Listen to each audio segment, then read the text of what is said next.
You might imagine a black hole as a predator. We often speak of them as hungry mouths, or cosmic vacuum cleaners, scouring the dark for anything unlucky enough to drift too close. We picture a violent hunger, an active search for matter to consume. But this is a misunderstanding of its nature. In truth, the black hole is perhaps the least ambitious object in the known universe. It does not hunt. It does not seek. It does not seek. It does not reach across the void to pull distant stars from their orbits. It simply remains. It possesses the quiet, absolute patience of something that has already won. To understand this, you have to let go of the image of the vacuum.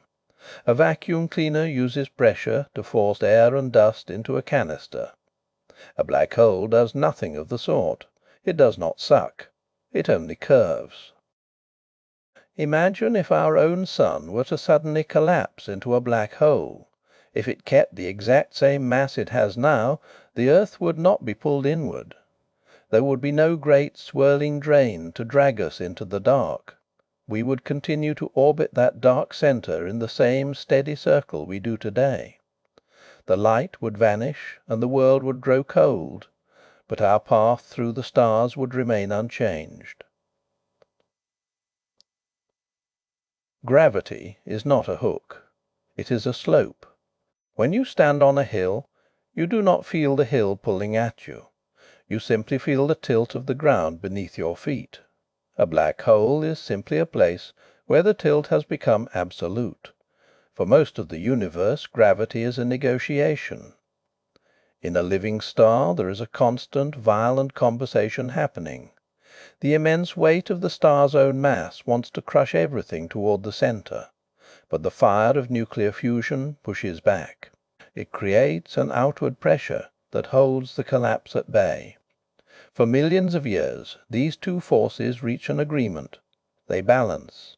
The star remains a sphere of light because the negotiation continues. But eventually the fuel runs dry.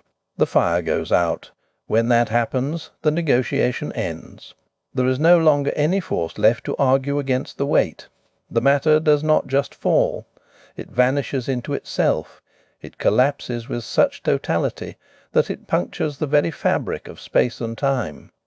What remains is not a thing, but a region. A place where the slope has become so steep that the exit has disappeared. It is a coordinate in the archive of the cosmos where gravity finally stopped negotiating. And there, in the stillness, it waits. We have spent a long time measuring the gaps between things. We have mapped the void with pulses of light and the hum of radio waves. For centuries we have followed the polite suggestions of physics. We watched how a planet curves around its sun. We observed how a galaxy spins in the dark like a silver coin. These are the ledgers we keep. They are tidy. They are predictable. Think of these laws as ink on heavy paper.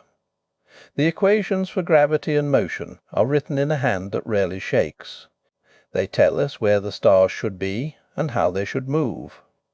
For most of the universe this is enough.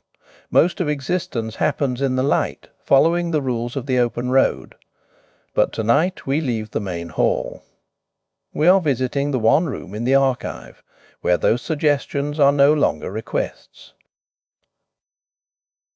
In this space the ink thickens. The paper curls. Here the laws of physics are not merely followed. They are enforced. This is the place where gravity ceases to be a pull and becomes a destination. Our trajectory for the evening is a slow, comfortable drift. There is no urgency here. We are moving toward the event horizon with the patience of a falling leaf. We will not leap. We will glide. As we move, we will observe what remains true at every step. We will watch as the stars behind us begin to crowd together, squeezed by the curve of space. We will feel the silence grow heavier, like a blanket made of lead. We will follow the mathematics as far as they will take us. For a long time the numbers will be our guide. They will tell us exactly how much the light must bend to avoid the centre. They will calculate the precise moment when the clock on our wrist begins to lag. It will fall behind the clock of a friend left far away in the cold. We will trust the logic of the sphere and the precision of the radius. But eventually we will reach the limit. There is a point where the equations stop cooperating. The numbers will swell toward infinity. The logic will break. And that is where we are going. Not to find an answer, but to stand at the edge of the question. We will drift until the mathematics fail. Then we will simply listen to the silence that follows. We will move through the dark with a quiet curiosity. We will not fight the current. Instead, we will let the curvature of space-time carry us forward, inch by inch. We will go until the world we know begins to dissolve into something else. A black hole does not begin with a scream. It begins with a failure of balance. For millions of years a massive star exists as a delicate agreement between two opposing forces. In the core, hydrogen atoms fuse into helium. This process releases an immense amount of energy. It creates an outward pressure that pushes against the weight of the star's own mass. It is a constant, shimmering tension. On one side, the heat of fusion. On the other, the relentless pull of gravity. Gravity never retires. It is the only force in the universe with infinite patience. As long as the star has fuel to burn, it can hold the line. The star remains a sphere of light because it is effectively fighting a war against its own weight. But every ledger eventually runs dry. The star burns through its hydrogen, then its helium. It moves down the periodic table in a desperate search for stability. It fuses carbon, neon, and oxygen. Each stage is shorter than the last. Eventually the core reaches iron. Iron is the dead end of stellar fusion. To fuse iron requires more energy than it produces. The star can no longer pay the cost of its own existence. The outward pressure simply stops. In an instant the agreement is void. Without the push of heat to hold it up, the star collapses under its own weight. This is not a slow sinking. It is a catastrophic administrative failure. The outer layers of the star fall inward at a significant fraction of the speed of light. Imagine a structure larger than our entire solar system collapsing into a single point. The matter is crushed. It is squeezed past the density of an atom, then past the density of a neutron star. Finally, it occupies a sphere or aro, wide dull region of space. This sphere is not a solid object in the way we understand stone or steel. It is a region where matter has been compressed so tightly that the geometry of space itself breaks. The mass remains, but the volume vanishes. What is left is a curvature so steep that it becomes a one-way street, a place where the exit has been erased from the map. The result is an object of absolute efficiency. It no longer needs to burn fuel to maintain its shape, because it has ceased to have a surface. It has become a hole in the fabric of the vacuum. We are left with the ghost of a star. It is a heavy, invisible presence that no longer radiates light, but still commands everything around it. The matter has fallen inward. In doing so, it has created a boundary, a line in the dark that marks the end of return. As we drift closer to this boundary, the rules of the archive change. We are no longer looking at a thing, but at a limit, a threshold where the mathematics of our world begin to fray. We call this boundary the event horizon. It is a term that suggests a physical edge, perhaps a shimmering wall or a sudden drop. But there is no surface to touch. There is no fence to climb. The event horizon is simply a coordinate in space. It is a line in the ledger where the cost of leaving becomes too high. To understand this, we must consider escape velocity. To leave Earth, a rocket must reach a specific speed to break the grip of gravity. It is a calculation of thrust and fuel. But as you move toward the centre of a black hole, that required speed climbs. It rises steadily, passing through thresholds of energy we can barely conceive. Eventually it reaches a final, absolute limit: the speed of light. Once you cross that line, the universe closes its doors. This happens not because of a lock, but because there is no longer any direction that leads away. Inside the horizon, every possible path, every single trajectory, points inward. Space itself is curved so severely that out ceases to exist as a physical direction. You are not being pulled by a force so much as you are following the only road left. We have seen images of this now. We have seen the blurred amber rings of Meh, SE 87, and Sar, Jai Tir IES I star. These photographs are triumphs of human patience. They were captured by a network of telescopes that turned the entire planet into a single lens. But we must be precise about what we are seeing. You are not looking at the black hole itself. A black hole is an absence. It is a hole in the fabric of the visible world. What you see in those images is the silhouette. It is a shadow cast against a backdrop of extreme heat. Around the horizon gas and dust are compressed into an Krishun disk, spinning at speeds that defy intuition. This matter glows with a steady golden light as it is crushed by gravity. The dark circle in the centre is not a solid object. It is not a sphere of black stone or a wall of obsidian. It is the void where light has been swallowed. The ring of light we see is actually the light from behind the hole, bent and warped around a curve of space-time like a lens. We are seeing the ghost of the light that almost made it out. In the image of Mehi Seer 87, one side of the ring is brighter than the other. This is not an accident. It is the result of the matter spinning toward us, its light amplified by the very speed of its fall. This image is not a portrait of a thing, but a map of a disappearance. It shows us exactly where the light stops. It marks the point where the mathematics of our world end, and the silence begins. If you watched a friend drift toward that edge, you would not see them vanish. Not at first. You would see them slow. As they approached the horizon, the light reflecting off their suit would begin to shift. The colours would slide away from the blue and the green, stretching toward the red end of the spectrum. This is gravitational redshift. The gravity is so intense that it pulls on the light itself.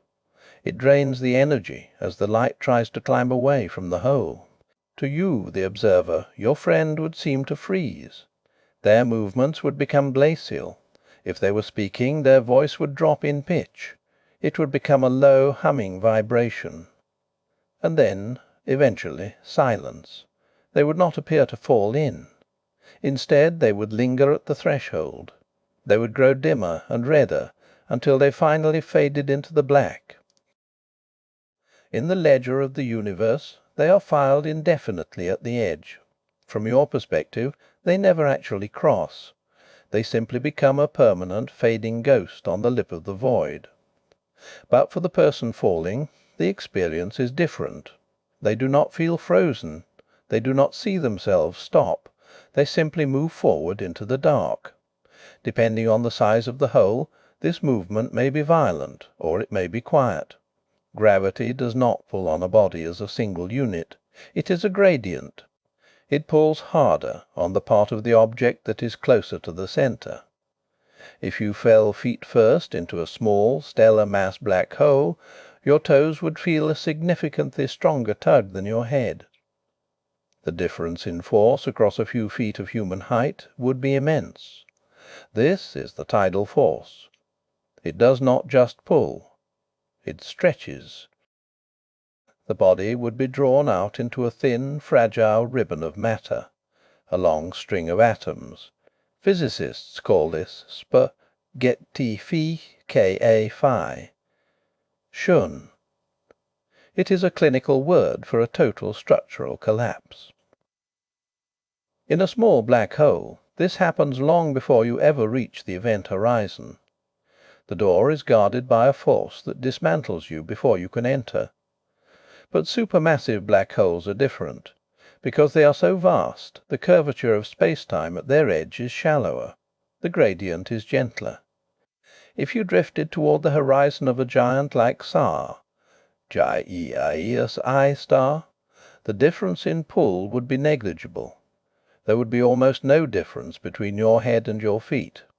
You could cross the threshold without feeling any discomfort at all. You would pass through the point of no return in total stillness. You would be inside the horizon, moving toward the centre. You would be entirely unaware that you had left the reachable universe behind.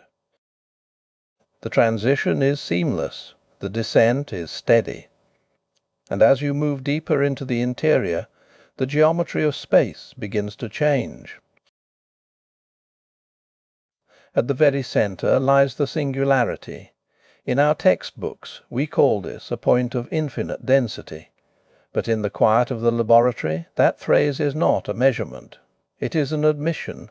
It is the place where the equations stop working. The mathematics simply break. Imagine a map that leads you across a continent, through forests and over mountains. Then it ends abruptly at a cliff edge. There is no more paper, no more ink, just a blank space. This is what happens when general relativity meets the singularity. We have the tools to describe the fall, but we lack the language for the arrival. The singularity is not a thing we can see or touch. It is a mathematical ghost. It is the point where our current theories reach their limit and stop. For a long time we believed these objects were eternal. We saw them as permanent vaults, locking away everything they touched for ever, a place where history went to be forgotten. But there is a slower process at work, a leak. Stephen Hawking proposed that black holes are not perfectly black. They breathe. Very slowly they emit a faint glow of particles. This is called Hawking radiation. It does not happen in the centre, but at the very edge of the horizon. In the vacuum of space, pairs of particles are constantly appearing and disappearing. They are born from the void, and return to it in an instant. Usually they annihilate each other immediately. But at the horizon one particle may fall in while the other escapes into the dark. This is not an eruption. It is an evaporation. The process is so gradual it is almost impossible to imagine.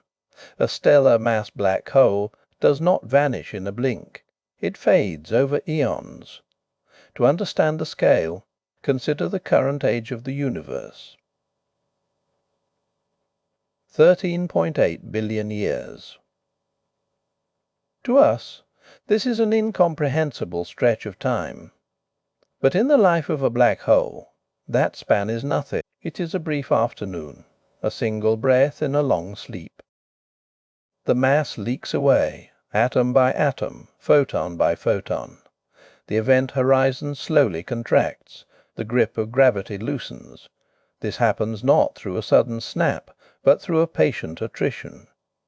Over time scales that dwarf the history of every star we have ever named, the black hole shrinks. It becomes smaller and lighter. Eventually it vanishes entirely.